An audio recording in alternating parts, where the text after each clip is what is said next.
Fala pessoal, tudo bem? Vocês sabem a diferença entre resumo e resenha? Não? Vem comigo que eu te explico.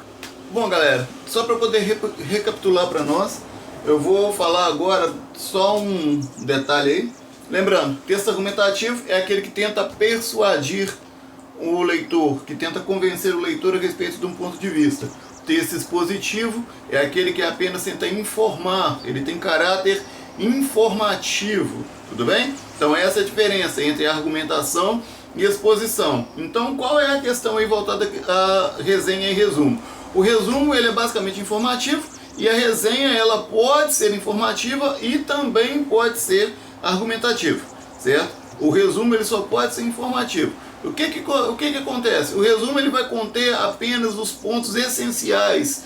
Por exemplo, eu vou resumir um texto. Então o ideal é eu pegar o tópico frasal de cada um dos parágrafos. O que é o tópico frasal? É a frase-chave de cada parágrafo. Então eu capturo a frase-chave de cada parágrafo para poder elaborar no meu resumo. E a ideia é que eu reescreva com as minhas palavras uma reinterpretação de cada uma daquelas frases-chave e assim eu consiga montar o meu resumo. O resumo depende de leitura e, lógico, dessa tomada de nota de todas essas frases-chave para a gente poder fazer essa elaboração. Em geral, o que se presume para um resumo é que ele deva ter no máximo 20% do tamanho do texto original. Lógico que isso aí não é uma regra tão obrigatória assim, mas é bom que a gente respeite esses limites, senão o resumo fica tão grande quanto o texto original.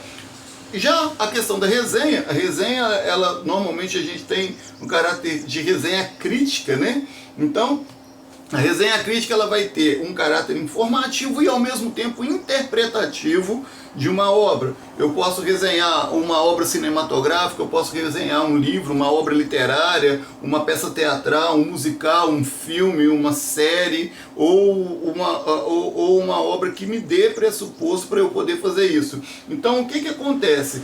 Na resenha crítica vai haver um tom de interpretação, portanto, eu vou trabalhar com os elementos mais importantes que eu consegui identificar e vou salientando esses elementos importantes ao longo da minha resenha, certo? Eu posso também fazer algum tipo de comentário do ponto de vista negativo, algo que em tese me desagradou naquele ponto. Eu posso, por exemplo, gostar do enredo de uma obra, mas não gostar da maneira com a qual o personagem é descrito. Não posso concordar com o jeito que às vezes determinado personagem agiu. Isso vocês podem imaginar tanto para um filme ou um livro, por exemplo. Eu posso ser fã de Bentinho no Dom Casmurro do Machado de Assis e posso ser totalmente contrário às atitudes da Capitu.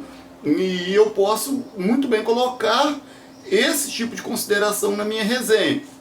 Notem que aí a resenha ela fica aberta a um toque de pessoalidade, a um toque de subjetividade minha no momento que eu estiver resenhando aquela obra, certo? Vai depender de como eu imagino aquilo ali dentro da minha visão, dentro da minha concepção. Alguns aspectos formais de imparcialidade, mas dentro de um geral eu também posso colocar os meus toques pessoais daquilo que eu imagino da obra que eu li, da obra que eu assisti, tudo bem? Então, característica aí da resenha, ela vai detalhar informações a respeito da obra, ela vai descrever normalmente a possível estrutura.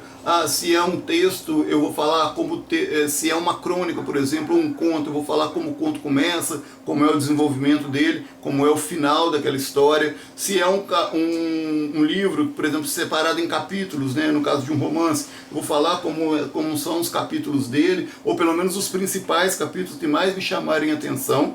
Então é importante a gente ter cuidado com isso daí. E na hora que eu for jogar, eu vou confrontar as minhas informações que eu consegui reter ali daquela obra com as minhas considerações, com os argumentos. É possível que eu vá diluindo a minha argumentação ao longo de todo o texto da resenha. Vamos supor, eu vou elaborar uma resenha com 5 parágrafos. Eu já começo dando um toque ali, falando da positividade da obra no primeiro parágrafo, já demonstrando que é a minha tese, que eu vou destacar o lado mais positivo da obra. Eu posso ir diluindo isso ao longo de todo o texto, né? Confrontando, eu posso lidar com opiniões de autores a respeito daquela obra também, pode ser o caso, e eu posso argumentar criticamente esses pontos mais importantes aí. E o final da minha resenha, obviamente, né, eu vou relacionar essas informações e vou reafirmar a importância ali. Normalmente a resenha ela vai tentar meio que influenciar o leitor, a intenção comunicativa da resenha é influenciar o leitor ou o espectador a assistir a uma série, assistir a um filme, assistir uma peça teatral, ler uma obra, ler um livro, né? Ler um artigo, uma tese ou algo que eu queira sugerir com indicação. Dificilmente vocês verão uma resenha que fale somente mal da obra ou também que fale somente bem da obra. Basicamente aí, para fingir redação didática dentro de escola, de sala de aula, em geral a gente vai limitar esse texto ao texto de uma página numa folha oficial de redação, que é o que normalmente a gente precisa fazer, a gente tem que fazer. Tudo bem? Tranquilo aí, gente? Então, essa aí foi a noção de diferenciação de resenha e resumo, e a gente se vê na próxima aí. Vamos começar a tratar um pouquinho de defeitos de argumentação para ver o que acontece de errado na hora de escrever o nosso texto e o que tanto às vezes atrapalha, que faz com que a minha redação não tire nota máxima. A gente se vê lá, a gente se vê na próxima. Muito obrigado, gente!